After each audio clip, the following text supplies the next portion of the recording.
Now more than ever, innovative technologies are fueling change and sparking new ways of thinking. Collaboration between corporations and startups is key to staying at the forefront of these trends. However, finding the right startups can be expensive, time-consuming, and ineffective. But Plug and Play is here to help.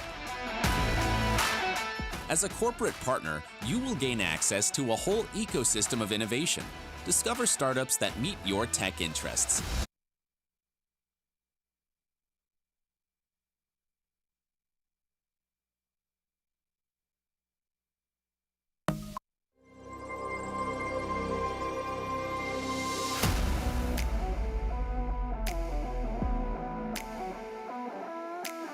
Now more than ever, innovative technologies are fueling change and sparking new ways of thinking. Collaboration between corporations and startups is key to staying at the forefront of these trends. However, finding the right startups can be expensive, time-consuming, and ineffective. But Plug and Play is here to help. As a corporate partner, you will gain access to a whole ecosystem of innovation. Discover startups that meet your tech interests. Stay updated on the latest trends and network with industry peers. We will help you during every stage of your innovation journey, no matter where you are and where you want to go. Get in touch today.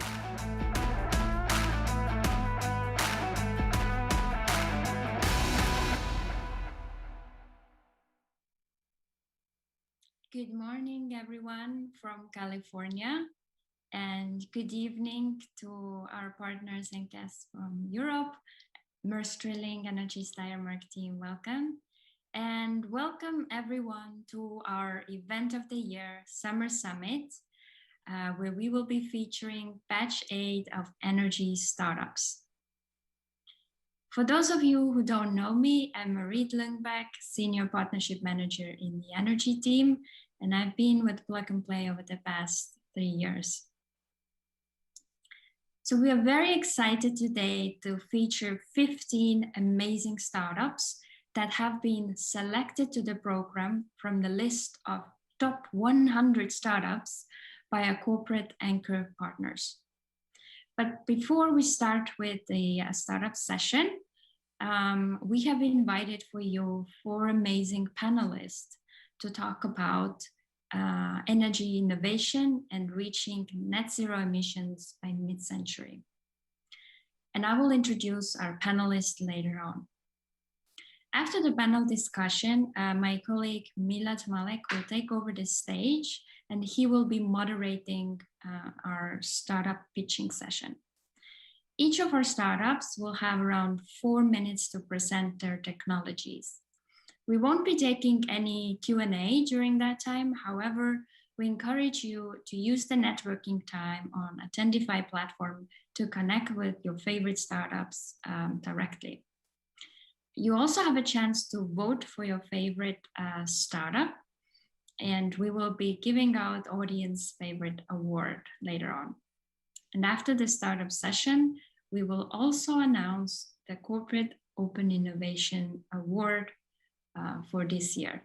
So stay tuned.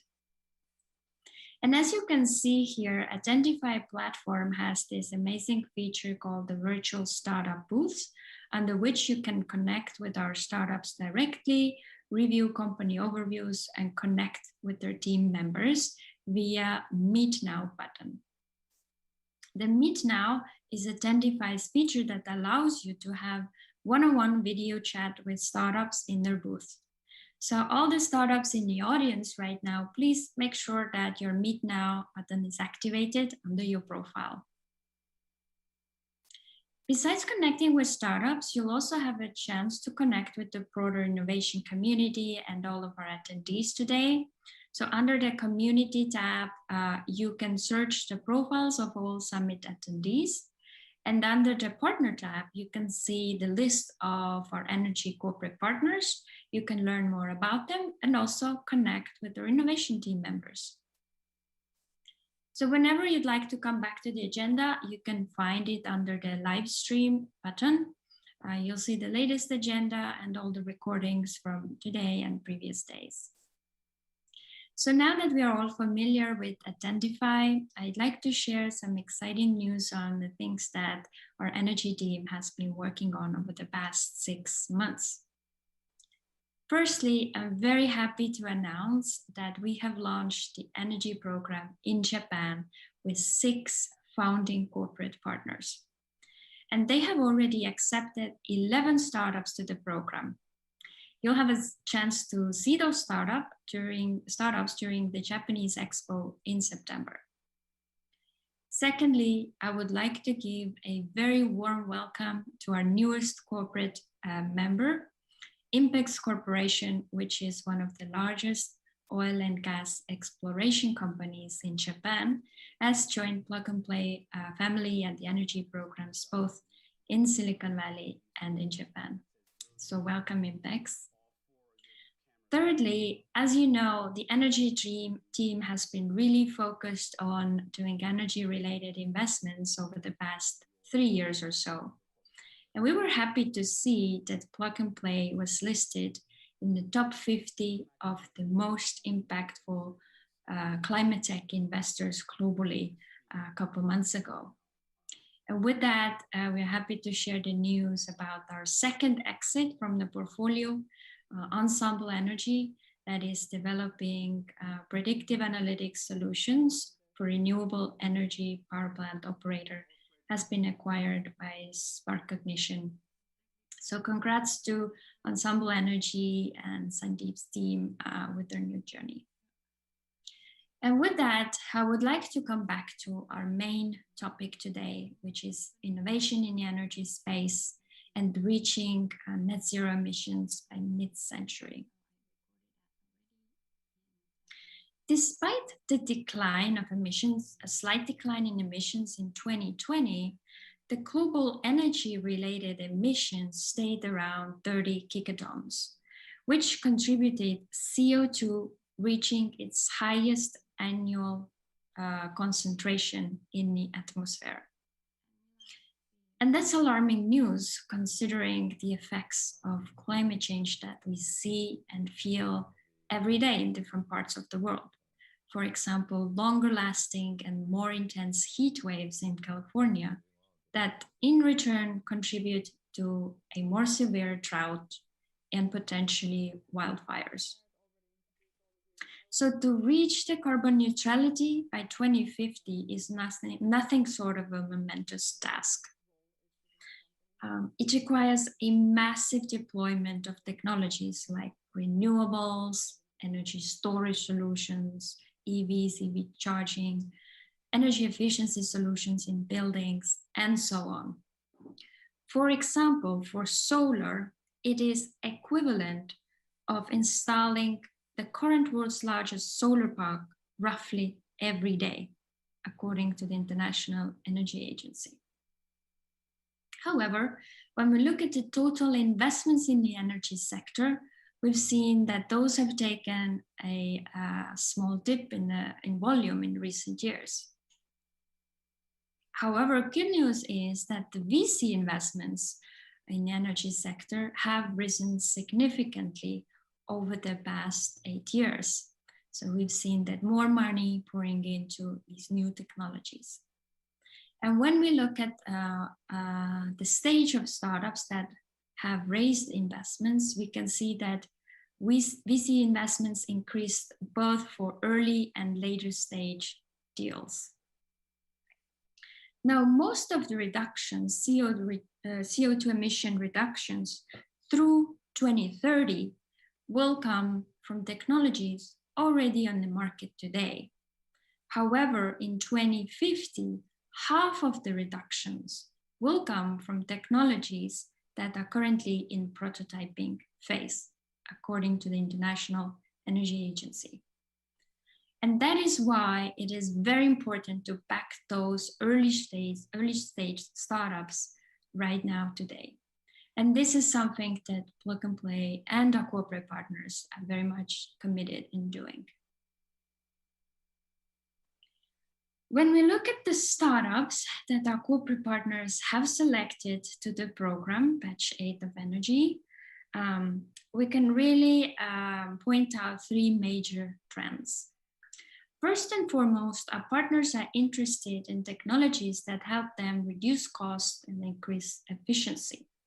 So here we see technologies focusing on emissions monitoring, vegetation insight, power grid analytics, weather data and forecasting solutions, and so on. And we will be hearing from those 6 startups today presenting the technologies. Secondly, our partners are very much interested in novel, totally novel technologies that help them to decarbonize their processes. Here we see carbon capture solutions, new energy storage solutions, green hydrogen technologies, fuel cells, and so on. Thirdly, EV charging technologies have been trending among our partners for the past 2 years or so. And here again, our partners have selected 3 amazing startups to the batch, and you will be hearing from them very soon.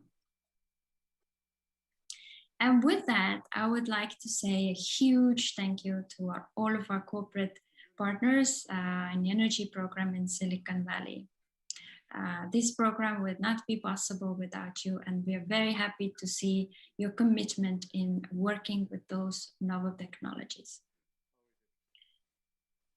And without further ado, I would like to introduce you to our amazing panelists today, who are experts in energy innovation. Our moderator today will be Marika Rees. She's the Chief Innovation Officer at Maersk Drilling. Maersk is an offshore drilling operator, and they're based out of Denmark, Copenhagen. Secondly, I would like to invite here Drew Murphy. Drew is a Senior Vice President of Strategy and Corporate Development at Edison International. Edison is a utility holding company based in Southern California, and through its subsidiaries like the Southern California Edison, they're providing electricity to more than 13 million customers, making them one of the largest utilities in the country. Thirdly, I would like to invite here Bradley Andrews, who's the president at Worley. Worley is an Australian-based company focused on engineering services for the energy sector, and Bradley oversees their European and Central Asian markets. Last but not least, please give a warm welcome to Mark Webb, who's the CIO and Senior Vice President at Dominion Energy. Dominion is a utility based out of Richmond, Virginia. However, they operate in 16 different states, supplying electricity and natural gas to its customers. So welcome to all of our panelists, and Marika, the floor is yours.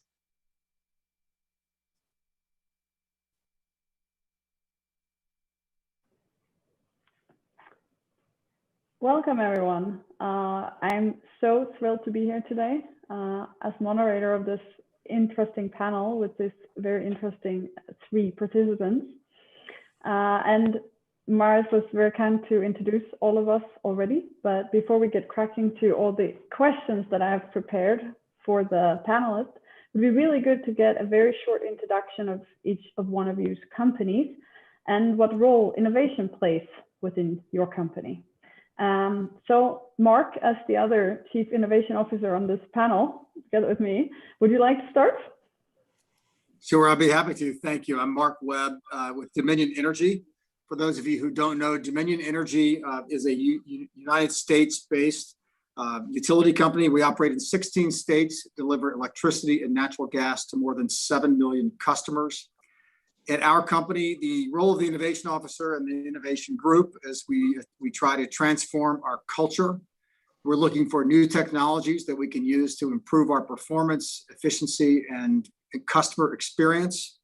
And lastly, we're looking for, in a transforming energy world, we're looking for technologies that could lead us into new business opportunities adjacent to our current energy operations. Thank you, Mark. Would you go next, Drew? Sure. Good morning. Thanks. I'm Drew Murphy. I'm the head of strategy, corporate development, and sustainability at Edison International. Probably may not have heard of Edison International. We're the parent company of Southern California Edison, which is one of the largest investor-owned utilities in the U.S., similar to Mark's company, although SCE operates just in California. We have a large area in Southern California covering about 50,000 square miles, over 5 million homes and businesses served. That's our primary business. We also have ev.energy, which is our energy advisory services company that helps large organizations and companies navigate the complexities of the energy choices they're facing these days. As part of our innovation team that in my group, we look at similarly how to figure out what new businesses, new technologies are going to help us lead the transformation of the electric utility industry as we all look to transform the energy economy into a clean energy economy. Interesting. All right. Lastly, but not leastly, Bradley. Yeah, thanks. So Worley is a global provider of advisory, project, and asset services across energy, chemicals, and resources. Global company, 50 countries, 50,000 people. Our mission is to deliver a more sustainable world, and we're living through an energy transition, and therefore innovation is going to be a key part of how we do that. We run a central innovation group, but we really try to get to the grassroots around the world. For myself, I run an operation in a regional, so the ideas coming from innovation usually get funded through my business, but for sure go to the market through my business. So my role is to get those ideas, get them out into the market, and help our customers. Great. And since you were already speaking, Bradley, if it's okay, I will direct my first question to you. The energy transition is something that feels like it's on everyone's lips at the moment.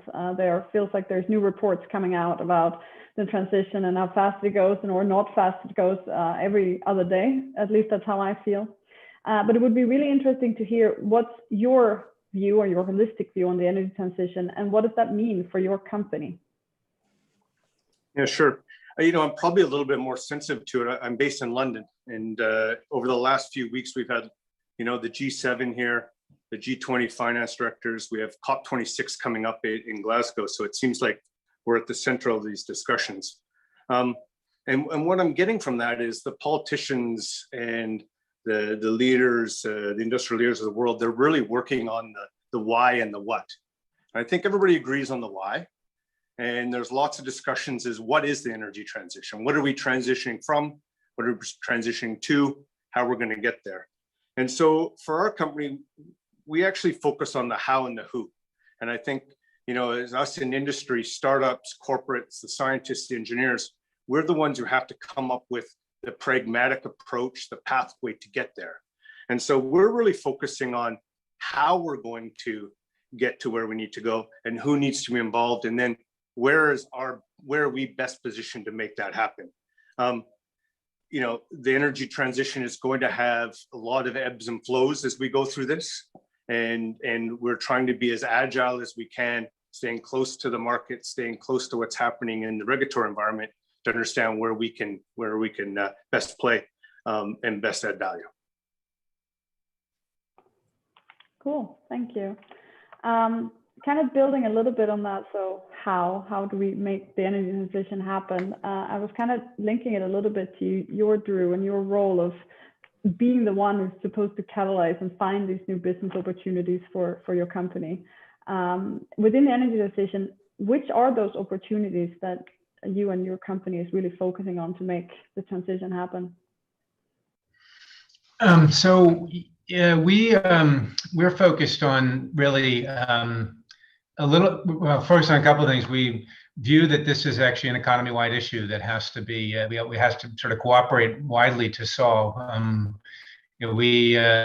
We've done some analysis, and we put out a paper a couple of years ago that looked at what has to happen in the California economy to try to meet the California state goals of carbon neutrality by 2045. But you can apply those lessons more broadly across the country and frankly elsewhere globally, I think. And our view is very quite clearly that this needs to be an economy-wide approach. The electric sector is obviously, one of the places that has already done probably the most in terms of initially driving and decarbonization, and we're further along maybe other parts of the economy. And I think our view is that the transition is going to be led by even further deep decarbonization of the electric sector. We're hearing a lot about even accelerating some of those goals from what people have had in the last few years as we build up to sort of the COP26 announcements we expect. Deep decarbonization of the electric sector is going to drive the change in industry, in the economy, and the transportation sector, and ultimately, we believe in the building sector where we're going to have to electrify a large amount of our building processes, particularly heating, cooling, and water heating. So that's part of how we view it. To answer your question specifically, so what are we looking for? For us specifically, we're looking across the technologies and business models that are going to drive those outcomes, and we focus on, not surprisingly, clean energy technologies, deep electrification technologies, which have a long way to go still, but there's a lot of interesting stuff happening. Grid technologies and grid edge technologies, that's going to be a key driver to what we need to do. Customer technologies, so how do we make sure that customers are making choices that are consistent with where we all want to go? Those are some of the things that we focus on. And then frankly, climate change resilience technologies are really important to us.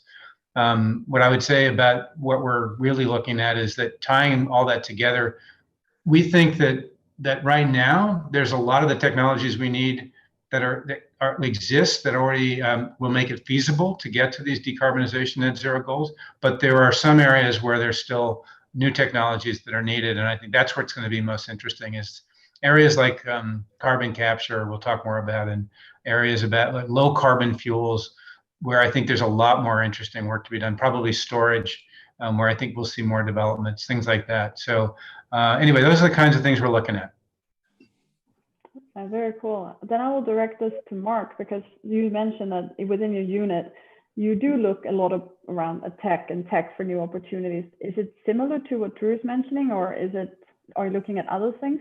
And it would also be interesting in that area, when you're looking at tech, do you have any good examples where you also thinking about this forum have involved startups and how they could help you when you're developing these things? Sure, I'll just talk broader first. I think we have a very similar view as Drew. We always say that the future of our business and energy sector is inextricably linked to sustainability. So I think that drives most of our actions. We've made a net zero commitment for both our electric and natural gas businesses to be net zero by 2050. When we look across the board at the transformation, we're really looking at, we know what's happening with distributed resources, whether it's batteries, solar panels, the transportation decarbonization, electrification, potentially hydrogen for larger vehicles. We look very strongly at data and the role that the exponential growth in the amount of data and the high-speed computing power that will allow us to access that data quickly will drive new abilities to increase energy efficiency programs, to give customers more information so they can manage their energy use. So those are all very important to us. I think on a broad scale, we understand, as Drew alluded to, when you deliver energy in the form of electricity or natural gas in the way we do, we're not just making ourselves more sustainable, but every greener electron, every less carbon intensive molecule of gas that's delivered to a home, then that customer and that community is more sustainable, and they emit less carbon and less pollution in their environments. So we look downstream. So what's the role that we're doing in growing this energy decarbonization throughout the economy, as Drew mentioned? I think an example of that is one startup we've looked at here. We got early on, we began looking at agriculture as an opportunity, particularly with the electrification area, in terms of reducing carbon. And we began working with a startup with vertical agriculture. And we see what that means. We deliver electricity to a company that's growing agricultural crops indoors, and it eliminates transportation carbon, which is it reduces water usage by 95%. So there's a cross sustainability play that was very important. And similarly with our gas business, we looked at opportunities to green the gas system. Renewable natural gas is a great opportunity for us. We've done a great deal of work in that area to deliver renewable natural gas. But what that also means is going to, in our area, there are many large-scale pig farms that you can capture what would otherwise be noxious air emissions and turn that into natural gas to replace molecules that would otherwise be drilled from and produced from extraction. So it's another great example of just looking for companies that are active in those areas. You may not think of that as tech, but it's very important to the global decarbonization story in terms of agriculture and those emissions. I think that's a very cool example. I know I'm not a panelist, but we're also working with a lot of startups in our daily work. And I was going to kind of come back to something that you said, Drew, about there are some technologies that potentially are still under development. And why I'm saying that is because you kind of alluded to carbon capture and storage and all of that. And I sit in Copenhagen, and my company, we work a lot with those topics. And that kind of leads me to you, Bradley, because you have a role that have been working in many different markets. And currently, as you said, you're sitting in London. Do you see any big differences in the bigger economies, Europe, US? Maybe some good examples that are good differences, or maybe some bad examples where you think maybe someone is behind. Would you want to answer that? It's an interesting question. Obviously, some of the bigger, more mature economies have the advantage of bigger public spend, access to university, and access to venture capitalism. And startups all need those things. They need talent, they need a market, they need money. But there's some fascinating things going on in Uzbekistan or in Central Asia, or in Africa, where almost like in the telecom industry, they're not going from wired phones, they're going right to cell phones. And how do some of these emerging technologies leapfrog the carbon economy to go to a clean energy economy? So I think, I look after about 30 countries in my region, and they're all very nuanced. And my advice to startups or corporates is you've got to really look at the geopolitics and the natural attributes of every country, because they're going to be a bit different. And then I think also for people based in Europe, the post-European Union Brexit, the new trade deals that are coming in place, especially with the Americans and the Brits and the Australians, that could have some unique interplay going on as well. So it's not just about solving the problem. I think us in business, whether you're a startup or corporate, have to understand how you're going to be able to compete in a certain jurisdiction under the competitive landscape that exists there. Yeah.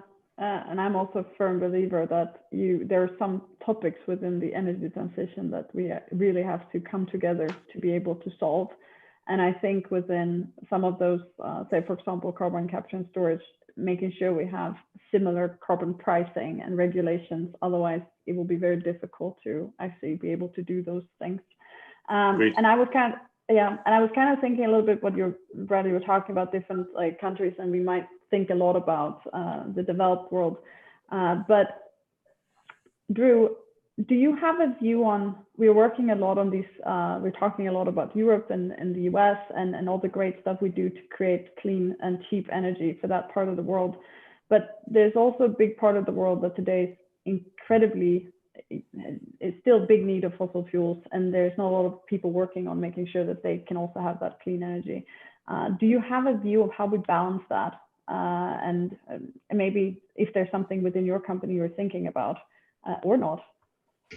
Yeah, well, we think about it in one way. I mean, we're not active, particularly international. ev.energy has clients in Europe and elsewhere around the world. So we're helping larger companies try to make the cleaner energy choices. But to your point, how do we think about it, Brett, making sure that the energy transition is equitable and just? I think it's a huge topic for us, even when we focus on our own service territory. I mean, in Southern California, for those of you who know it, we have a wide range of people in different economic situations, and it's so given our role as a, the utility, particularly Southern California Edison, we're a public service company essentially.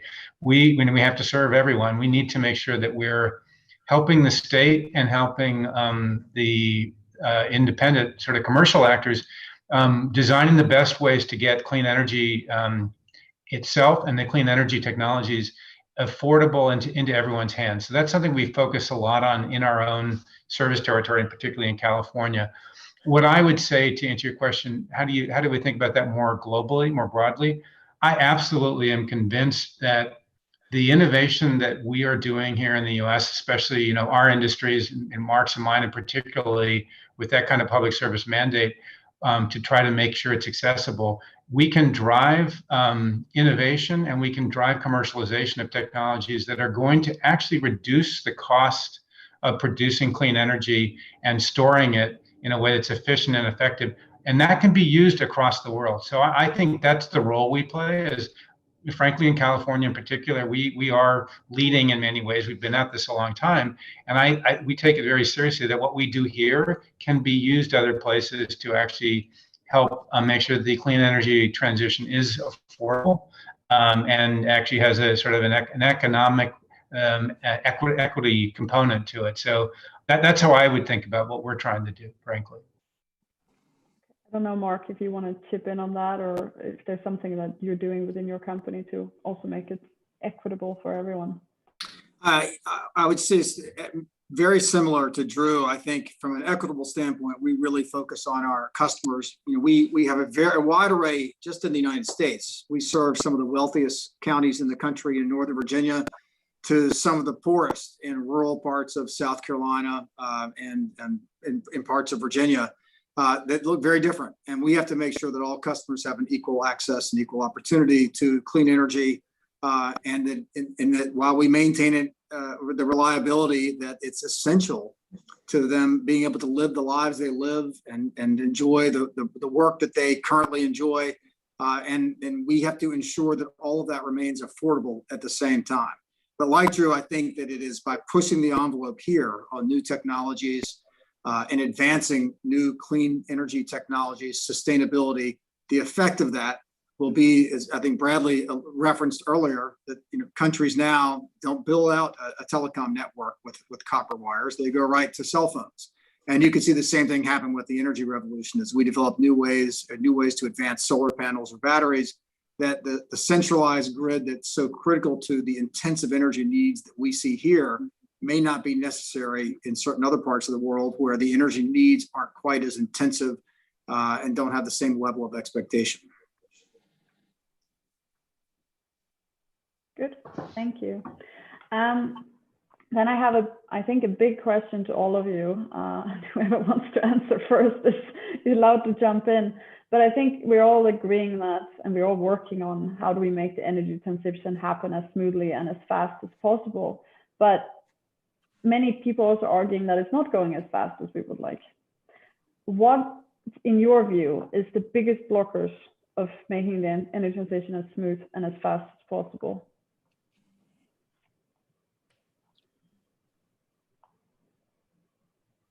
Would you like to start, Mark or Drew?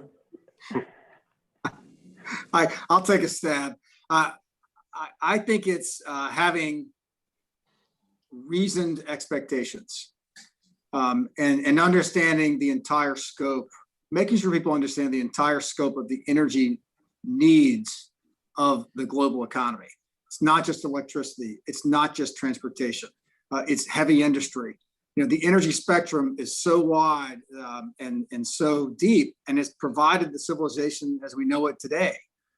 It's not something that you can change overnight. And so we need to make sure that we have, to the extent we can, in the political climate that we're in, to have serious conversations and people understand the costs from both dollars and cents to the impact on reliability and ensuring that these things that we've come to know and don't give a second thought to, the energy grid, the availability of light and heat and cooling at the touch of a fingertip, that it didn't come easily, and changing it and altering it is a very it requires careful thought, careful deliberation. We can move quickly, but we have to be realistic. Yeah, and I think that's really spot on, Mark. I've learned a lot in my career, and it is really how complex it is. And it's not, as you just say about electrification, if you want to really go to carbon neutrality or even negative, I mean, there's so many big processes, chemical processes, just building cement. All of those things take, unfortunately, for fossil fuels.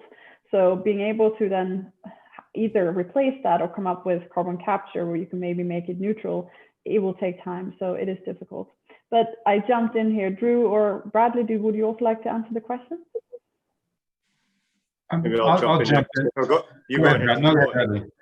Go ahead. Maybe this is something that Drew come up at being in California. I think approvals, the size of the scale of the things that we have to build. You think about the world's biggest hydrogen plant we have to build every week, the world's biggest wind farm we have to build every day, the world's biggest carbon capture plant we have to build every 2 days, just to the trillions of dollars of stuff we have to engineer and build on the ground. And you think about the approvals we need to put in place to get a pipeline or to get a new electrical time or a new facility, new mine for batteries, minerals. I think, and I don't think people have got their head wrapped around how much scale of stuff we actually have to build to make this happen over that time, and how hard it is to actually get stuff done. And governments need to step up. Yeah, completely agree with both of them. I think I might add two things, which I think we've touched on. One is we've talked about the fact that this needs to be, it's a very complex system. We have to approach it systemically, I think, is partly what Marika and Mark, you were saying as well. I believe that that means that ultimately we need to have economy-wide sort of approach to this, and some sort of carbon pricing that is sensible and economy-wide, that's consistent.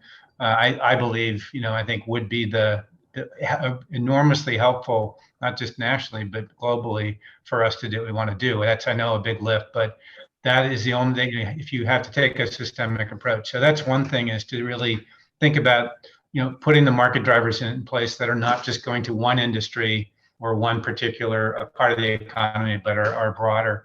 The other thing I'll come back to, as we talked about earlier, is I actually think focusing on sort of the just transition elements of this energy transition are really important, because we're not going to get everybody on board, particularly the places where it's going to be, they have further to come, and there may be more dislocation. If we can't give people confidence that for those who are going to have to make the bigger changes, they're not going to be significantly disadvantaged necessarily. It even comes down to the fossil fuel industry. We have to be able to tell them, you know what, in your planning, you have to plan for some of these things, actually maybe that you do now, not to do later. Some of the investments you make now, you may have to stop making. Otherwise, we won't get there. And so how do you do that in a way that incentivizes them to move in the right direction, gives them confidence that actually they're not going to be economically disadvantaged, and their customers and the communities they serve, and we don't have a lot of stranded costs and an economic dislocation. I don't know the answers for it, but I think it's hugely important for us to be very explicit about addressing that aspect of the transition, is who's going to benefit, who's going to win, who's going to lose, and how do we make sure that that's as least impactful or least dislocating as possible. I think that's huge for us. And maybe just to add on to that, I know, here we're at the summer summit, and we're probably speaking to a lot of startups, and they're looking at this multi-trillion-dollar potential market, and we're trying to get scale and scale and scale. And you do want to be equitable. You want to make sure there's not winners and losers. But I think if I was a startup, there's enough market, and there's enough market to find whatever your niche is. You don't have to have the answer. This will not be solved by 2 or 3 big game-changing technologies. This will be solved by a million small improvements and iterations. So my advice to the startups is, it doesn't have to be, big. You just need to find the one part where you can differentiate yourself in that one part of this energy transition journey, and that would be big enough. I think that's a really good point, Bradley. It's such a complex system. There's so many solutions needed. So everyone will be able to, everyone who wants to have an opportunity can probably find something in there. All right. as a finisher to this panel, I would like to do a very, very quick speed round. And that means you can only answer with one word to this question that I ask you. And I will start with you, Bradley, again. And the question is, everyone in the energy world right now is talking about what? How? How? Good answer. Then Mark, what is the most important thing in building an innovative culture in a company? Asking why not. That's 3 words, but good. All right. So we have had a pandemic. I think we're still not over it. But Drew, is there something you feel changed for the better over the last year? Work flexibility, 2 words. And then I have the last one, and I was going to ask that one to myself. So next event that I'm going to think about that one. Well, a plug and play one, of course. So thank you so much from me and from all of the wonderful panelists that we have. I don't know if anyone want to say any final words. Otherwise, I think we will close the panel. Thanks for the opportunity. Thank you. This is great discussion. Thank you. Thank Agree. you very much. With everyone.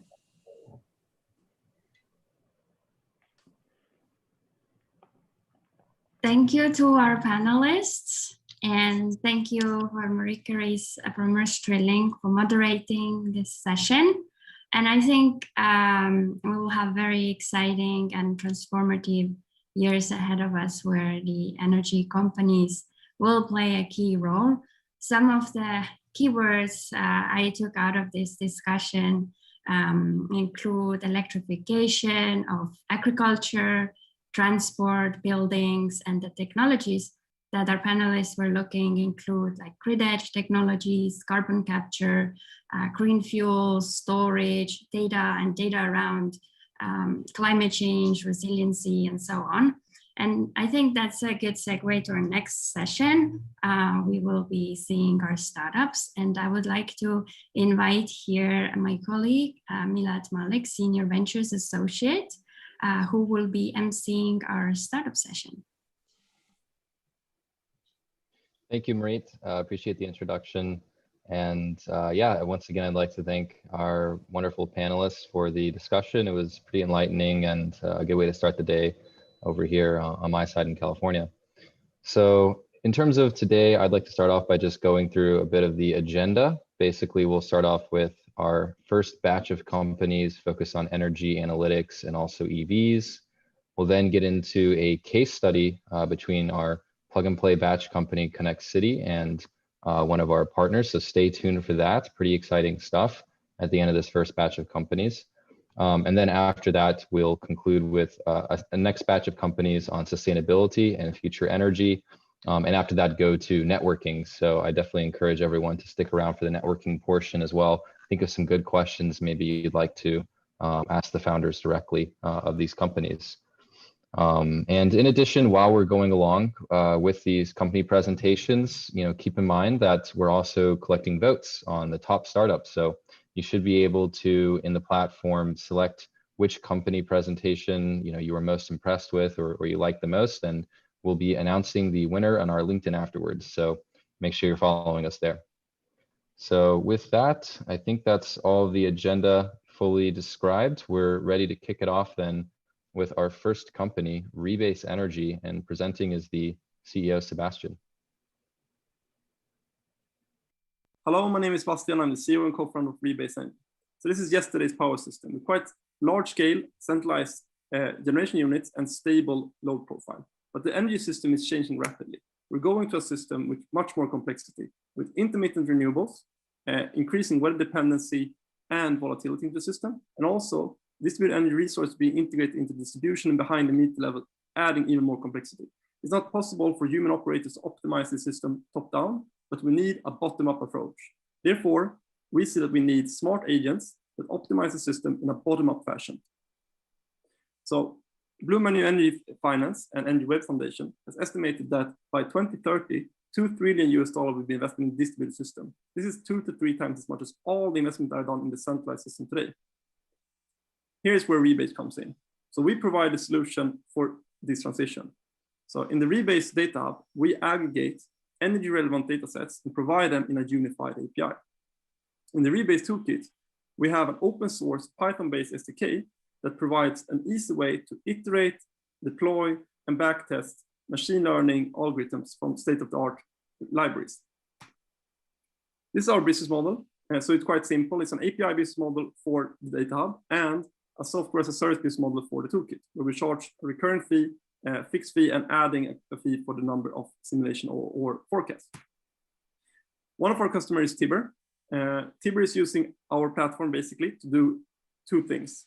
One is the procurement of the right amount of consumption from the wholesale market for all their 200,000 customers. The other is optimization of the local energy from, let's say, rooftop solar, electric vehicles, and batteries. Hitachi is using our platform to not just be aware of what happened on the grid and what is happening right now, but actually also being able to see into the future, where the power flow is going to be and what are the difficulties or challenges that are coming up so that human operators can take action. We're different because we're open. So instead of doing the status quo, if you're providing a black box model, what Rebase does is providing all the raw data very openly, as well as an open source AI toolkit. This is our amazing team with data scientists and engineers and business experts with a unique understanding of tomorrow's energy landscape. We have proven our tech and solutions by winning several top-of-the-line industry-relevant awards. So if this is interesting for you, we're looking for new customers and partners to try out our solution. Please feel free to reach out to us.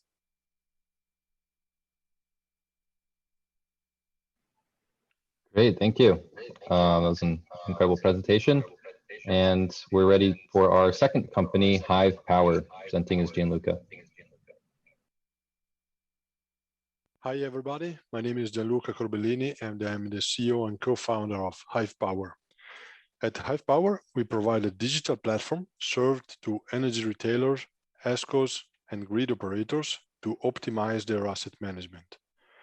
In the energy business, because of the renewable penetration is increasing in electric grids, the energy as a single commodity is getting less and less valuable in time, while the flexibility in generation and consumption is becoming crucial and so very valuable.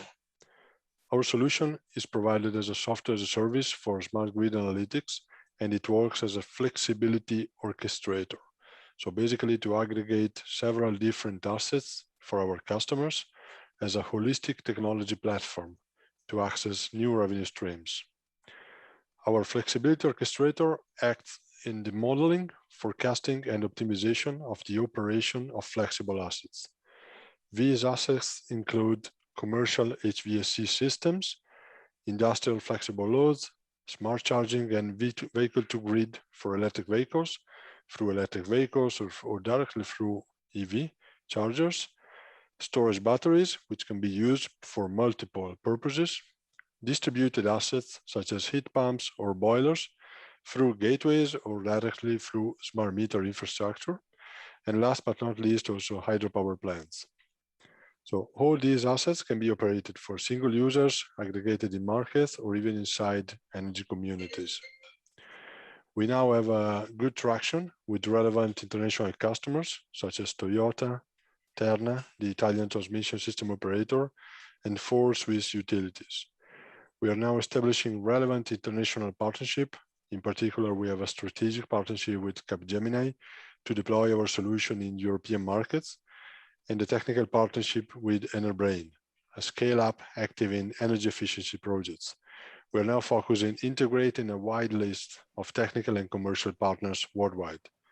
Then we have several prospects we should convert to pilot projects and customers in the coming weeks.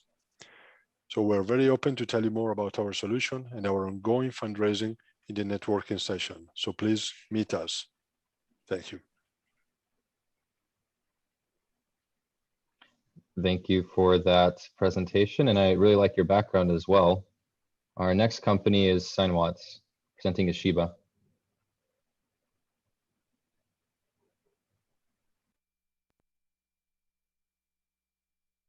Imagine our world of 2030 with over 200 million electric vehicles on our roads. We will have a mind-blowing amount of energy storage available to us, almost 96% of their lifetimes being parked next to where we live, work, and play. Hi, I'm Shiba Bhaumik of Sinewatts. In the next two video clips, we're going to lay out how together we can deliver maximum utilization of our resources, material, and deliver the highest of efficiencies for everything that powers our grid of the future. Yeah, the core aspect of the Sinewatts technology is it's a power electronics technology at its core. We have devised an extremely innovative way of being able to process electrons coming out of solar panels or out of batteries in cars or in your home, and integrally be able to connect it to the grid. And in doing so, we do it with the least amount of material, lowest cost, highest reliability, and deliver the maximum resiliency for those systems when they're installed. We have a scalable, universal architecture that allows us to address high power, low power, high voltage, low voltage systems, yet have full bidirectionality built into the technology. The building block for the grid of the future. What are some of the biggest impacts that can be made for the world in a specific use case that you may find to be your favorite? We have already spoken about photovoltaics. We demonstrated this in the field with the utility engagement and their R&D partners, which, by the way, is the most complex application of this technology. The next use case that we are finding and has transformational benefit is actually electric vehicles, making the electric vehicles bidirectional and making V2G, vehicle to grid, implementable with the cost benefits and the economics to work out. This is a standard DC fast charging unit. With the Sinewatts technology, we can pack in far more power into the vehicle than what you're seeing here today. These units cost tens to thousands, $100,000 US. With the vehicle built in with this infrastructure, we have fast charging already built into the vehicle at a disruptive pricing.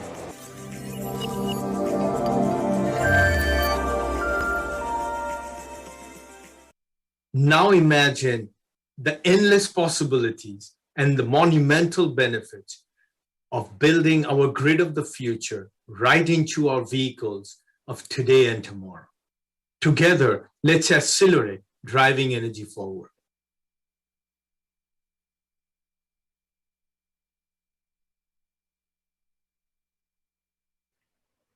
Thank you for that presentation. Up next, we have Jeff, the CEO at Veloce Energy, presenting.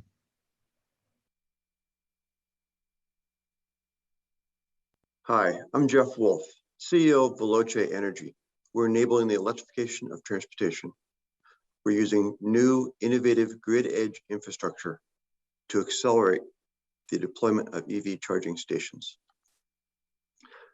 The existing utility grid is old and inflexible. EV charging loads are large and concentrated. Installing EV chargers is complex and expensive and results in high operating costs. Veloce makes this easy. We have integrated systems that work at the grid edge to better utilize the existing utility grid, make it easier and faster to install EV chargers of all sizes and types, from level 2 through the highest charging rates available for multifamily, public charging, and fleet charging.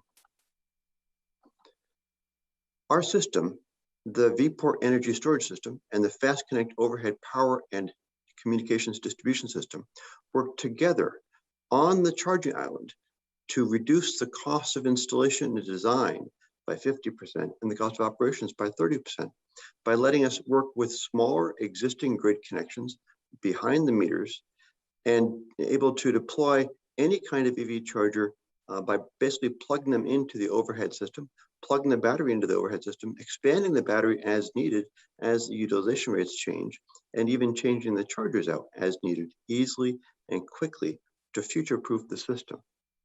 As the Switzerland of EV charging, we work with all the different EV charger manufacturers and all the different EV service providers and fleets in order to facilitate their charging needs. Core of our system is the ev.energy storage system. It is Legos for batteries. It is modular. It has a power conversion system, 40 to 120 kilowatt, and then individual battery compartments, all self-contained, that have 78 kilowatt hours of energy storage in each cabinet. We can fit 1 to 6 of these battery cabinets along with 1 power conversion unit to create a flexible stack of batteries that can be installed at its full capacity originally or modified and extended in the field as needed after original installation. It is dense. It is the smallest footprint per kilowatt hour in the industry, and it fits on the charging station island, making installation much easier. It's a very clean looking cabinet.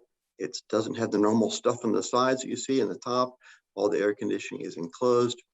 Air in on the front, access only on the front, no access required in the back or the sides.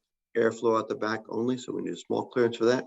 We can make a long line of batteries if we want to because there's nothing on either side, 0 clearance on the sides. This product with its unique features, as we said, we originally started with EV charging. It also fits in spaces where other batteries don't. This facilitates C&I battery storage and grid upgrade storage. Our markets are large, over $1 billion of market by 2030. And when we get into the grid storage market, over $15 billion. We're selling through channels, very good relationships. We have an amazing team with decades of leadership in clean energy, with exponential growth in clean energy spaces. And 2 of the companies we've been in management for have gone SPAC. We're building a $200 million company in the next 5 years, profitable, and we're looking for seed and then Series A investment soon.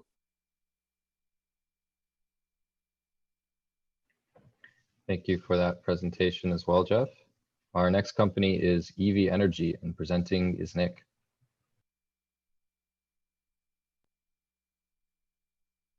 So hi everyone, I'm Nick and I'm the CEO of ev.energy. ev.energy is a software platform to manage electric vehicle charging and deliver simpler, greener and cheaper charging anywhere in the world.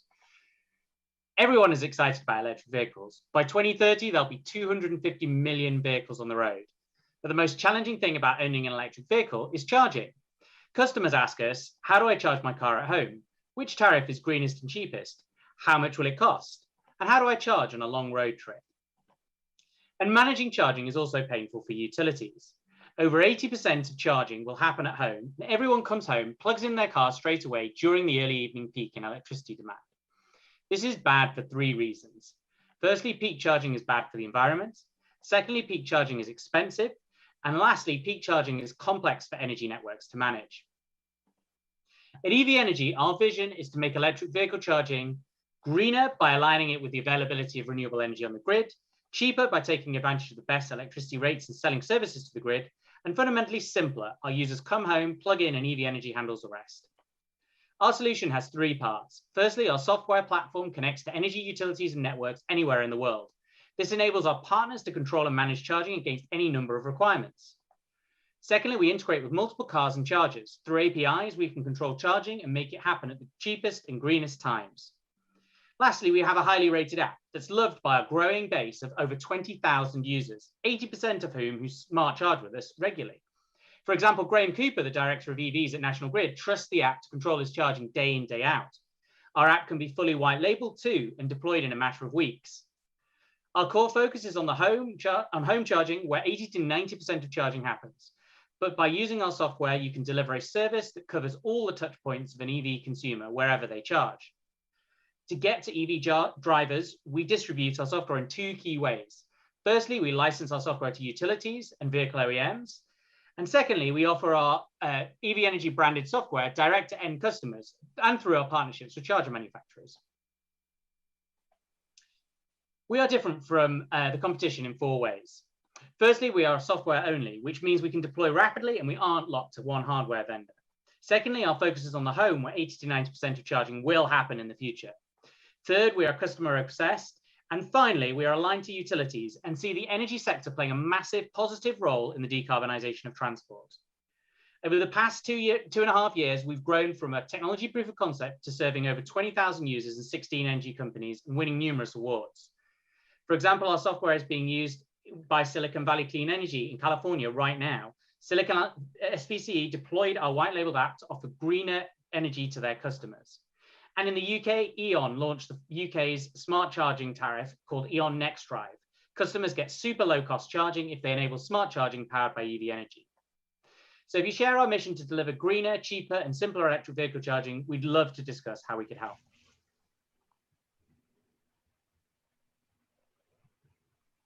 Great.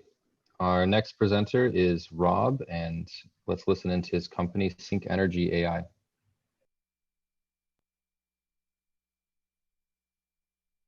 Today, there is an increasing number of interruptions to the electric power delivery, either from a record number of wildfires on the West Coast, tropical storms on the Atlantic coast, or bizarre weather, such as the Texas winter storm earlier this year. At Sinewatts AI, we have developed a predictive grid failure analytics tool that visualizes all these vulnerabilities on the grid ahead of time. How are we different? Unlike other companies that mainly focus on either vegetation or weather, we combine three broad domains by, first, simulating the impact of future extreme weather events on the grid. 2, smart vegetation tracking using high-resolution satellite imagery. And 3, looking at historical reliability data. To make our tool easily accessible to everyone, our solution is offered through a no-code web dashboard. Right away, companies are equipped to be proactive when it comes to extreme weather events. Today, it takes a team of 10 data scientists several months with an annual budget of $2.5 million to perform the analytics that Sinewatts AI delivers in hours for $30,000 a month. Our tool has been tested with a utility partner serving 1.6 million customers in the Southeast United States. In a recent field test, we achieved an 87% accuracy 2 weeks in advance in predicting the following 7 insights. 1, the affected span on the grid. 2, the likelihood of a power outage. 3, the number of expected incidents. 4, the number of affected customers. 5, the power outage duration. 6, the expected customer call volume. And 7, the most at-risk trees to causing a power outage. To repeat, we predicted all these 7 factors 2 weeks in advance at an 87% accuracy.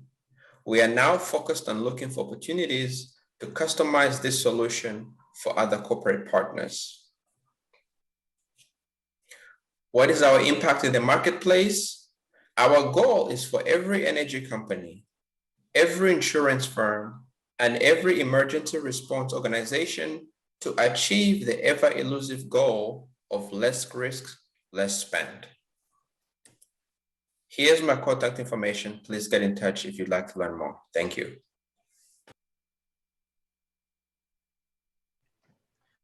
Thank you for that presentation. Up next, we have Indra at Overstory.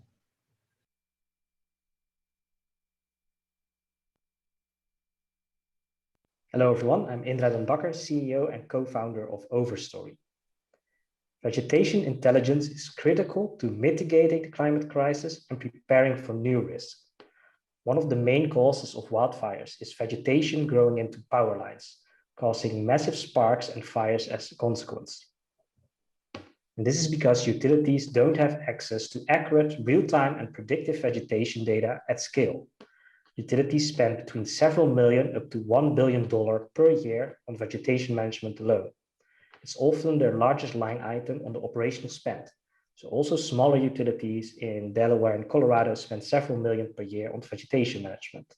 They fly helicopters, drones, or go there by foot, but it still takes them several years to scan their entire grid only once. And this is where Overstory comes in.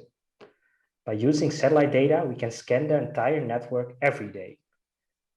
When we apply machine learning to this satellite data, we extract information about the vegetation on tree level at scale. For example, we extract the tree species, the tree health, the height of the trees, and on top of that, we prioritize and rank the risk-based areas for these utilities. Next to ranking the risk, we also help them verify if the work by third-party contractors has been done in time and according to the requirements. These are some of the features visually shown in our platform. Interesting things are the tree species, because if you know the tree species at scale, you understand the growth rate and which trees will grow into the power lines in the next 6 months or a few years ahead. Next to that, we have the tree health. Often it's not the tree next to the power line, but the tree a bit further away that is unhealthy, gets sick, and then falls on the line with the next storm. And this is all fueled by our living database of forests and trees. Over the last 3 to 4 years, we've gathered a lot of information on tree level. For example, we have 150,000 trees infested with the bark beetle, trees that were marked on the ground on tree level that we then map to our satellites to learn those patterns over time, so that we can now predict this in new areas, in new situations as well. And this is a huge asset for our customers in the utility space, because we bring the vegetation insights to them. These are some of our customers, large transmission operators like Red Eléctrica España, where we've mapped their full grid across Spain with 38 different species, not only to understand which trees will grow into the line, but also to confirm compliance. We also have distribution companies as customers, EDP, Sursavon in Finland, and Delaware Electric Co-op in the US. Next to that, we work with railways. They have a similar problem of unhealthy trees falling on their tracks, causing massive delays and outages. We're currently with a team of 15 people based in the Netherlands and Europe, but also have an office in the US. And we're always hiring, so looking forward to connect with you and let me know if you have any questions.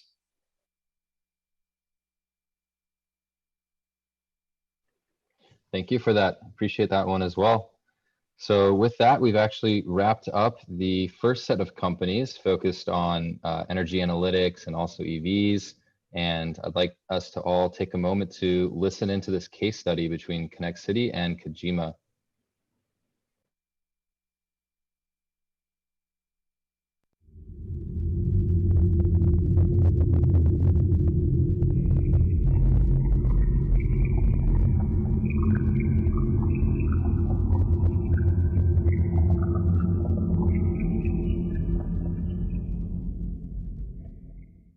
Hello, I am Cassidy, the artificial intelligence engine embedded into Konectcity's smart technology platform. I'm honored to be invited back to Plug and Play Summer Summit. The global pandemic has accelerated the need for digital innovations. Our technology is now highly desired in America, Japan, and Eastern Europe, areas where technology is advancing at a fast pace to support smart cities, smart buildings, clean energy, and automation initiatives. We are working with Plug and Play corporate partners like Kojima to support open innovation and transformation, relying on asset management complete solutions to connect the site to their office, ensuring better control, systems automation, real-time data management, increased productivity, better safety for workers connected by wearables to complete workforce management solutions. Disruptive technologies are transforming the way we think, build and manage construction projects. Inefficient buildings are a major threat to traditional real estate developments, as there is also a lack of construction skills, so firms are struggling to meet the specs and standards set by the client.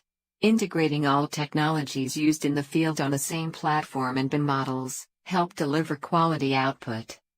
Kojima is taking an innovative approach towards these challenges with its construction as a factory, IoT, robotics, and artificial intelligence to ensure that the desired productivity level is met at the site. Remote crew management through project management helps their team to meet deadlines because data is accurately fed in the construction schedule, since crew members exploiting wearables and augmented reality tools and integrated communications receive all the information they need to do their tasks. they can work more efficiently, hence increasing the team's productivity level.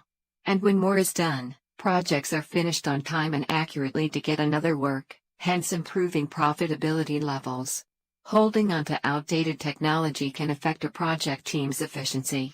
My platform is ideally suited to address many of these challenges as I can digitize, visualize, and automate all of these datasets into an operational setting, updating systems in a snap, keeping the edge in a saturated industry. My platform connects data from various systems and locations, allowing stakeholders to visualize and collaborate in a real-world scenario and in real time.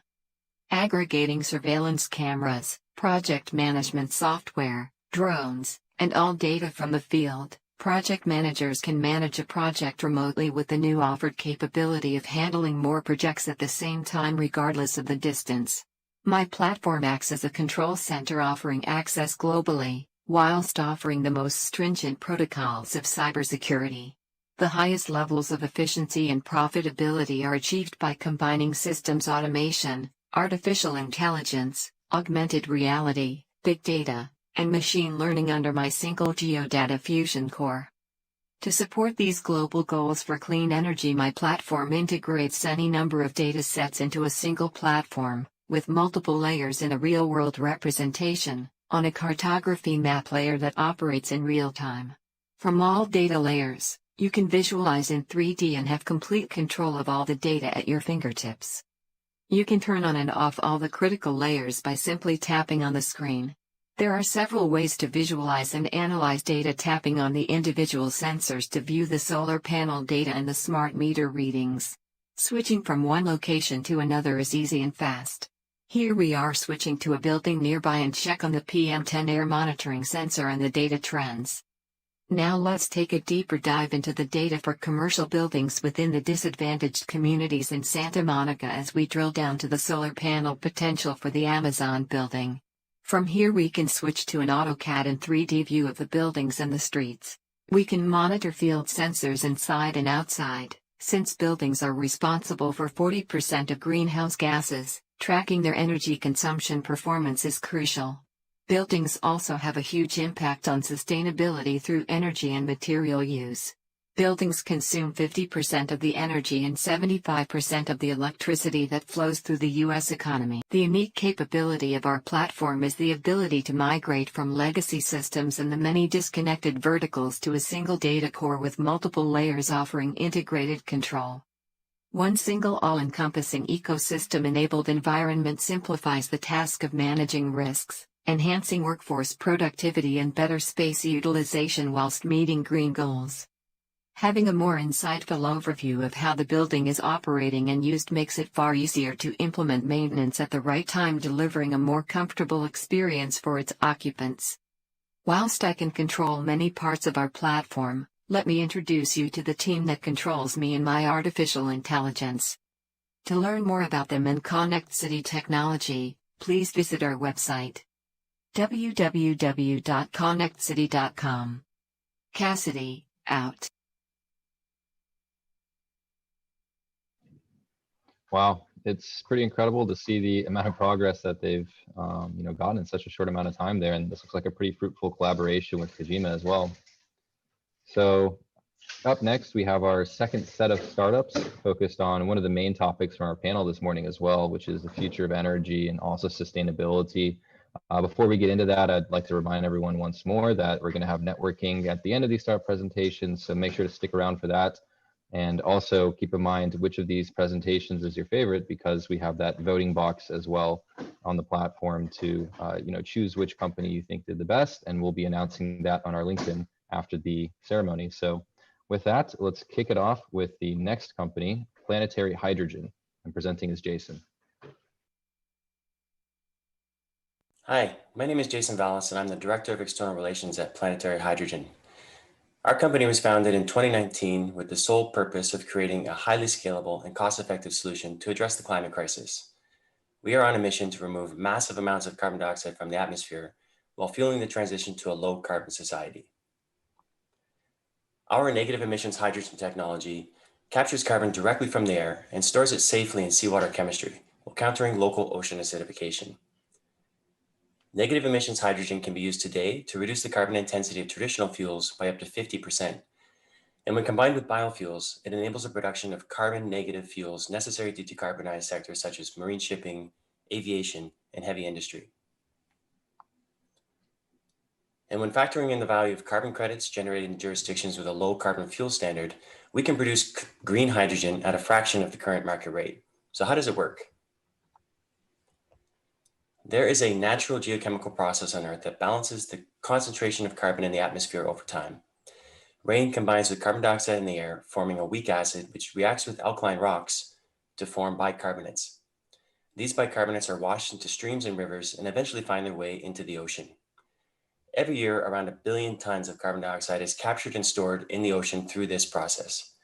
While effective, this process is slow and would take thousands of years to restore our climate, let alone ongoing emissions. Our technology accelerates this process by combining water, renewable electricity, and a mineral in an electrochemical system that generates clean hydrogen and a mild form of alkalinity. The alkalinity is used to enhance the ocean's natural ability to capture and store carbon. We are currently developing a pilot plant to demonstrate this process. Our goal is to have this plant operational by the end of 2022. We've also embarked on a 3-year oceans research project with researchers at Dalhousie University, studying the efficacy and safety of this process.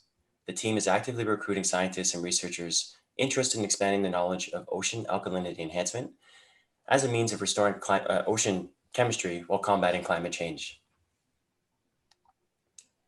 We are a well-funded, motivated, experienced, and highly dedicated team of professionals with a passion for solving tough problems and leaving the planet cleaner for generations to come. Advancing our technology will require renewable energy suppliers, hydrogen off-takers, and advanced ocean monitoring systems. We are actively seeking partnerships in these areas and encourage you to get in touch with us.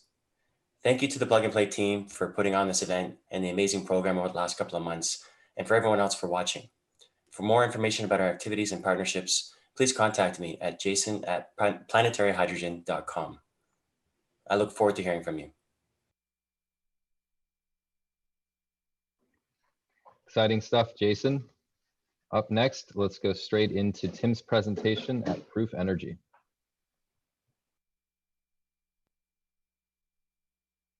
Good morning, everyone. My name is Tim Dummer. I'm the CEO of Proof Energy. It's great to be with you today, and I look forward to sharing an overview of Proof Energy's breakthrough fuel cell technology and to taking questions and discussion after the event today. Proof Energy is targeting 2 large global markets: electrification of medium and heavy-duty vehicles, and clean distributed power generation and combined heat and power, CHP. Together, these markets currently represent over $150 billion, growing to more than $200 billion a year by 2024. As we now hear in the media almost every day, the transformation of these markets is accelerating through the work of companies like Tesla and Proterra, and increasing government regulations, including California's mandate that half of all trucks sold must be zero emissions by 2035. So Class 3 to Class 8 vehicles are going electric, but conventional technologies are just not cost effective for medium and heavy duty EVs. Most EVs use lithium-ion batteries, but even with the latest cost improvements, this is expensive, typically more than 50% of total vehicle costs. Independent estimates indicate that a long-haul truck with a 500-mile range would require over 1,200 kilowatt hours of battery storage, weighing approximately 7 tons and reducing payload capacity by 30 to 50%.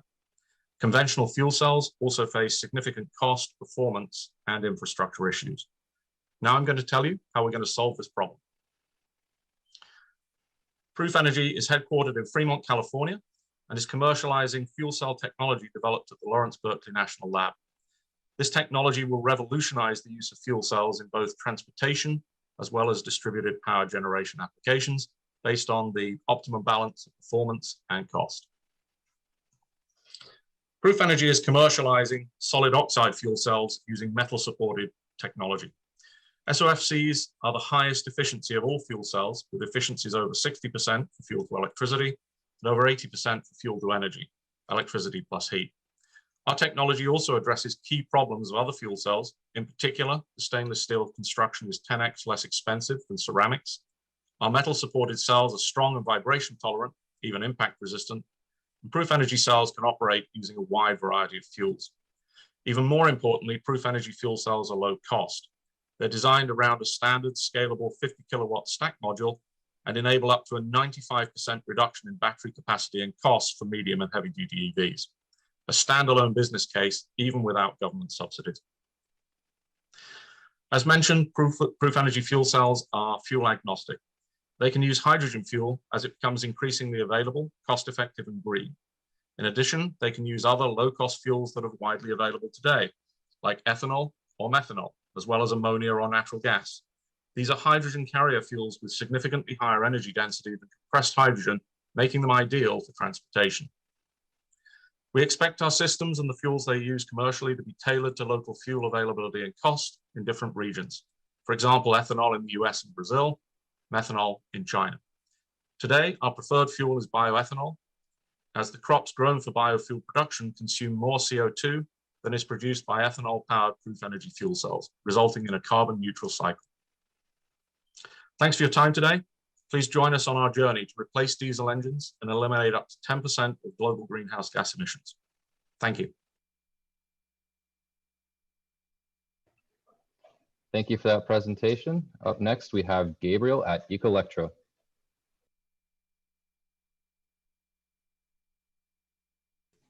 Hi, everyone. I'm delighted to present Ecolectro with you today. We are driving the cost of green hydrogens towards $1 a kilogram. My name is Gabriel. I am the CEO of Ecolectro. And our mission is to use chemistry to decarbonize the economy. And we're starting with hydrogen because it's a very impactful technology to get us to our decarbonization goals. Specifically, we need to decarbonize the hydrogen industry because currently it's very carbon intensive. And it doesn't have to be this way. We have the technology to make this process and industry zero carbon. And doing so would be equivalent to removing all the cars in the US off the road. That's 225 million vehicles. Now, the problem is that electrolyzers are expensive. And they're expensive because of the chemistry. Specifically, the chemistry requires you to build it with things like platinum, with things like iridium. And what we do is actually very simple. We change the chemistry and we make these devices with significantly lower cost of materials. So what we do is we allow the use of abundant raw materials, which short-term solves a cost issue and longer-term solves a scalability issue. We enable the industry to integrate with renewables, not only taking advantage of the green energy, but also of the low-cost electrons these technologies provide. And we are building our technology to build an existing infrastructure, existing electrolyzers design, so it's a true drop-in replacement. And specifically, when you compare what the cost of this technology is versus other methods of producing hydrogen, you see that we're the lowest of the green hydrogen alternatives and are very competitive with distributed gray hydrogen, blue hydrogen, and significantly less costly than other green hydrogen technologies. And the market is growing dramatically. Over the next decade, we're going to install more electrolyzers more than we've ever had before. We have raised $5 million or so to date in a combination of grants and investments from people like ARPA-E, National Science Foundation, NYSERDA, and are looking to pilot in 22, field test in 23, and go full commercial deployment of the technology in 24. And our business model is actually really simple. We sell these enabling chemistry, and we license integration IP about using it most efficiently. The team is comprised of highly accomplished individuals, and we have a board and a scientific and commercial advisors who are world-renowned. With that, I'd like to say that we're raising a $4 million seed round, of which we have about over $1 million soft committed, and are looking for development partners as well. So please reach out. Thank you so much for listening about our company. I look forward to connecting. Thank you. Thank you, Gabriel. Up next, we have Janice walking us through her company, Kanin Energy.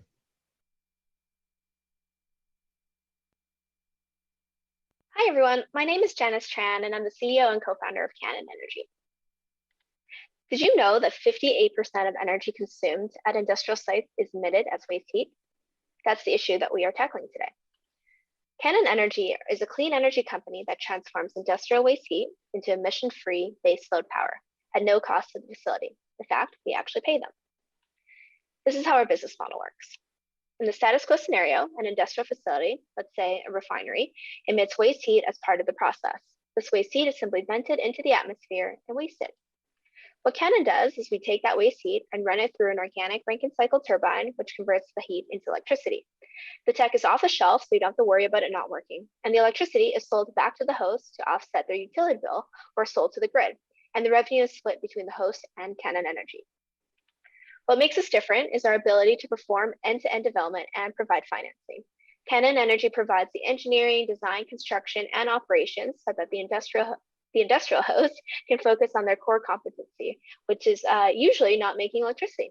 We also provide the financing through our network of project finance funds that are interested in these types of infrastructure projects. We found that by removing the host from the project development process and bringing in third-party developers like ourselves and investors into the mix, it has solved many of the barriers that has hindered the sector from taking off. And the opportunity is pretty big, with the potential to generate 9.6 gigawatts and invest over $24 billion back into the economy. We are working across multiple sectors, including natural gas pipelines and processing, cement, steel, refineries, biomass, and a lot more. We often get the question, what makes us different from other providers? Because Kanin Energy is laser focused on just waste heat power development, we will provide expertise across all aspects of bringing a project from start to finish. We not only know the tech side, but we're also experts in energy and carbon markets, policy design, and ESG communications. With Kanin, you're not just getting a piece of tech, you're getting the whole package from start to finish. And we've brought together experts from all aspects of waste heat and energy development to do this. Myself, I spent the last 4 years working in Generate Capital, a project finance firm in Silicon Valley, where I helped build the largest biogas portfolio in North America with my partner. Our chief development officer brings over 10 years of electricity markets and regulatory experience.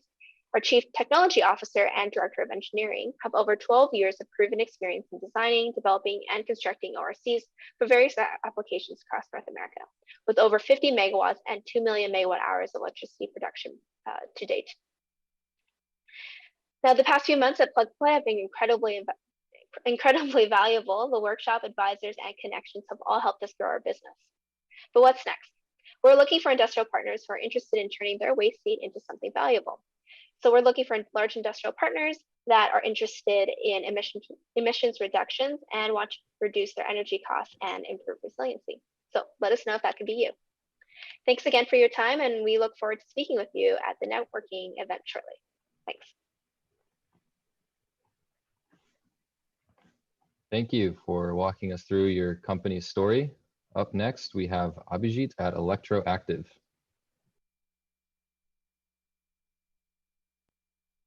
Good morning, everyone. I'm Abhijit Borole, co-founder and president of Electro-active Technologies, where we aspire for a cleaner, brighter future, turning organic waste into renewable hydrogen. We are an offshoot from Oak Ridge National Lab and have been through a number of accelerators. The hydrogen economy is taking off. The current challenges include developing an infrastructure for hydrogen economy and generating carbon neutral hydrogen. Electro-active can help with both of these issues. Besides transportation, food waste is another significant contributor to greenhouse gas emissions. Electro-active has a solution using electron-generating bacteria to facilitate hydrogen production. These bacteria work with a number of other microbes to break down complex organic waste into electrons and protons, and with application of 1 volt of external electricity, we produce hydrogen at the cathode. Several aspects of this process are patented by Electro-active. The approach will be scaled up using the stacks, and our modular system will enable low cost because of the small size of the units. We are currently at TRL 6 and plan to go to container size unit development in a couple of years. We offer a service model initially taking waste and providing hydrogen to customers such as grocery warehouses and food companies. As we grow larger, we can provide a solution to large waste generators and haulers to comply with local and state legislation, giving them a more advanced option for food waste diversion. We are open to licensing and partnership deals for production and distribution of hydrogen. Our distributed approach can generate millions of kilograms of hydrogen around the city. This technology can also be expanded to biomass so that we can produce hydrogen in larger amounts of hydrogen in the long run. Our holistic approach can lead to a circular economy and potentially ESG benefits for everyone involved. Since launch, we have been supported by NSF, DOE, and a number of other accelerators. And we are currently working with a program called Scale for Climate Tech, supported by NYSERDA, which is helping us develop our path to manufacturing. We were also recently awarded the Outstanding Venture Award by NREL at their Industry Growth Forum. Currently, we are a small team, but rapidly expanding with an advisory board with deep expertise in fuel cell, hydrogen, and waste management. We are looking at pilot projects potentially with the energy industry and have currently 2 in the pipeline with a grocery chain and 1 in South Korea. We are currently raising $1.2 million and would like to invite you to help us power communities with waste. Thank you. Thank you for that. Next up, I'd like to welcome Energy Dome, and presenting is Francesco.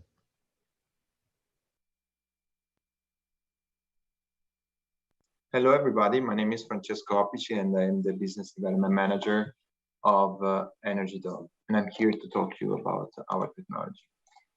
Energy Dome is a startup founded in June 2019 with a mission which is contributing to the solution of the climate change issue with a new breakthrough technology focused on long duration energy storage in order to make renewable energies more available and dispatchable.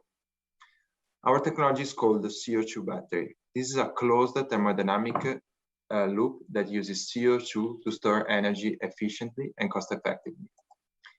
The reason why we use CO2 is because we can get the best out of 2 other technologies available on the market, which are compressed air energy storage and liquid air energy storage, but overcoming their limitations. CO2 is a special fluid that can be stored as a liquid at ambient temperature, which means we can reach very high energy storage density and round-trip efficiencies. This is a bit irony because we, in the end, use CO2 to fight climate change. But it's very important to state that we use this just using off-the-shelf components. In fact, we have studied our technology in order just to use readily available components from primary worldwide reference suppliers. We are an experienced team and we come from this industry. Our background is in the energy sector and we are used to put steel at work for a better energy sector. We have installed multiple hundreds of megawatts of geothermal waste heat recovery and power plants in the past. And we know very well this industry.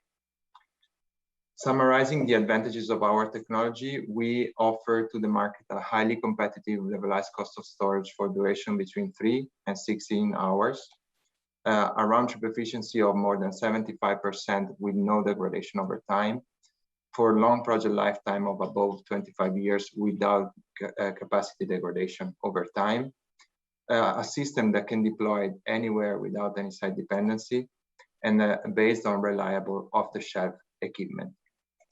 Furthermore, it's important to state that we are currently raising our Series A capital call, and if you would like to make the energy transition happen with us, I will be happy to reply any of your questions.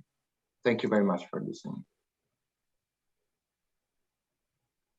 Thank you for that presentation. I'd now like to introduce our next speaker, Stefan with Kuva Systems.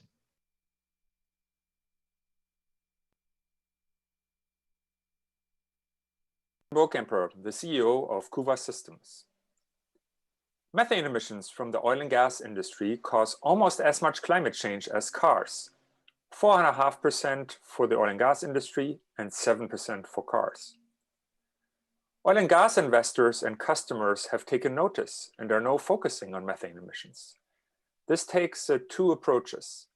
One is ESG emissions reporting. There's a lot of pressure on the industry by BlackRock, Engine No. 1, and others to improve reporting. The other one is certified low emissions LNG and oil.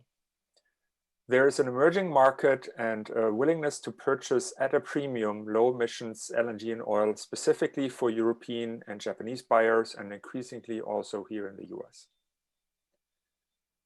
Methane emissions are a measurement problem. Methane is an invisible gas. There are millions of sites in the oil and gas industry, many of which don't leak. Leaks get randomly created and emissions fluctuate. The quality of methane emissions data is very poor. Almost exclusively, the industry uses emission factors, which have shown to be very inaccurate because they assume perfect operations. Study after study has shown that abnormal operations cause the majority of emissions. The key to solve it: find and fix large emission events fast. Enter Kuva. Kuva is a breakthrough technology platform that automates visual gas leak detection. What sets us apart is the combination of 5 key features. The Kuva solution creates color images of invisible gas. We do this continuously for fast detection of emissions.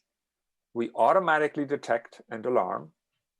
Our solution is cloud connected and built with modern web technologies. And we are the price leader for infrared gas cameras. The Kuva methane monitoring service consists of a cloud analytics platform at its center that is connected to Kuva IoT cameras on one side, and on the other end, it's delivering automated alarms, reporting, and analytics to customer cloud solutions. This video here shows you an installation that we have in the Permian Basin in Texas. You can see the white box on the pole is the camera. It's highly integrated. Everything that's required is in that box. Easy to install and can be solar powered. So the view from the camera itself is shown here on the left, and you can see an emissions event shown as a color overlay. It's color graded for concentration with the red box for the automatic detection. We are also providing automatic leak rate quantification, which is important for environmental reporting and ESG reports. The company is based in Boston with offices in Calgary and Houston, close to our customer base. We're a 5-year-old company with 20 employees, originally founded by researchers from the US defense industry. We have a strategic partner company called Draeger out of Germany. They're a $3 billion publicly listed company that is a world leader in gas detection for the oil and gas industry. In summary, Kuva is a disruptive IoT measurement solution. We have initial commercial installations and strong interest in our solution. It's a recurring revenue business model centered around monitoring. We're addressing a rapidly emerging market for ESG data. We have a broad IP and patent portfolio and strong support from strategic investor. Please contact me, first initial, last name, at kuvasystems.com. Thank you for your interest. Thank you for that as well. And now, last but certainly not least, I'd like to invite Sunny to the virtual stage to present his company, Dynamhex. Hi, I'm Dr. Sunny Sanwar. I'm the founder and CEO of Dynamhex. We're a minority-owned climate tech venture in the United States. I'm originally trained as an engineer and founded an energy storage company before Dynamhex, and I really understood the pain points for climate tech ventures scaling in a net zero world. As a company at Dynamhex, we're very excited to build the next generation tools on visualization, optimization, and overall net zero compliance that integrates with existing industry standard enterprise software. We're helping municipalities, utilities, and corporations to collaborate on factors that impact location-based greenhouse gas emissions so they can better understand, set, plan, and meet climate targets and implement energy transition roadmaps at scale on the cloud.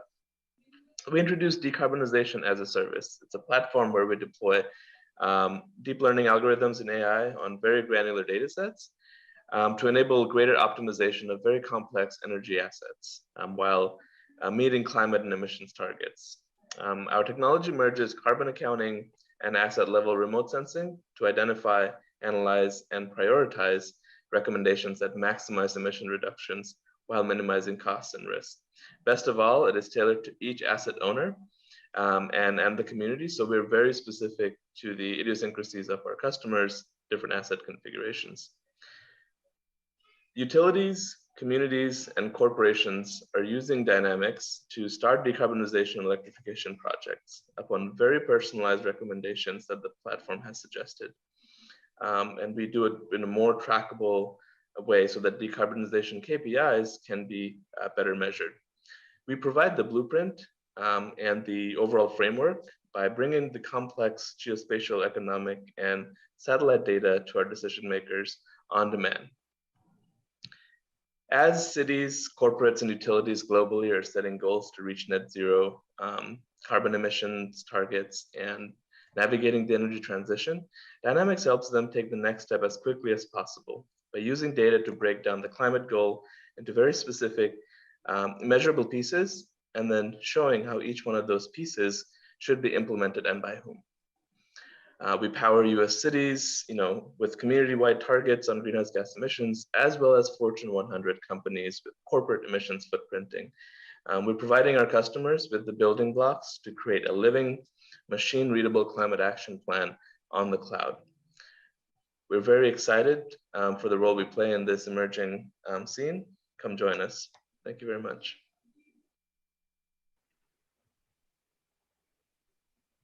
And thank you, Sunny. Well, it's been great. We've gone through a really quick speed round, seen the pitches of 15 top companies doing incredible stuff in the energy space. Obviously, I encourage everyone again to stick around for the networking afterwards to actually get in touch with some of these companies and get to know them a bit better. But for now, please stick around for our corporate award. I'd like to introduce MJ from our Partnerships Success team to introduce this.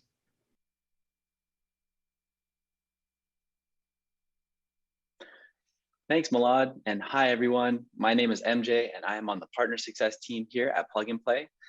It is my honor to present the winner of our Energy Corporate Innovation Award, Konectcity. I've had the pleasure of working with Konectcity over the past year and a half or so, and it has been just encouraging to see all of the work that they put into engaging with our ecosystem and interacting with the startups in our community.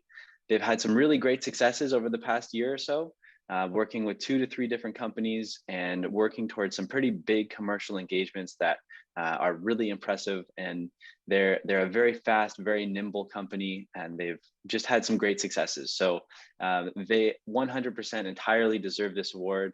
And I'm so happy to see them continue to be successful throughout our ecosystem. With that, I would love to welcome Andy, our champion, on stage to say a few words about their efforts here with us at Plug and Play. Thanks, everyone. I want to say a big thank you to everyone in Plug and Play. I hope everybody's well and safe. And thank you for this wonderful award. We've had some great times with startups in the last couple of years, and we're about to take some new technology to market, and it's been a real treat working with everyone. So thank you once again for this wonderful award. We appreciate it, and we'll be displaying it on our new office. So thank you very much, and take care. Bye-bye.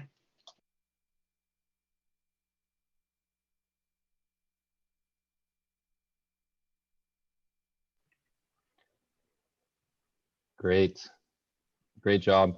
So yeah, once again, congratulations to our corporate awards winner.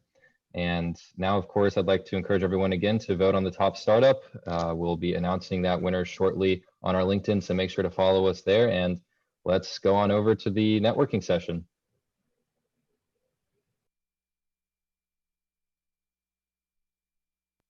Oh yeah, and real quick as well, I'd like to give a big shout out to all of our mentors that we've had over the past 3 months. We definitely couldn't have done any of this without them. So big thank you again to all of them on the slide here.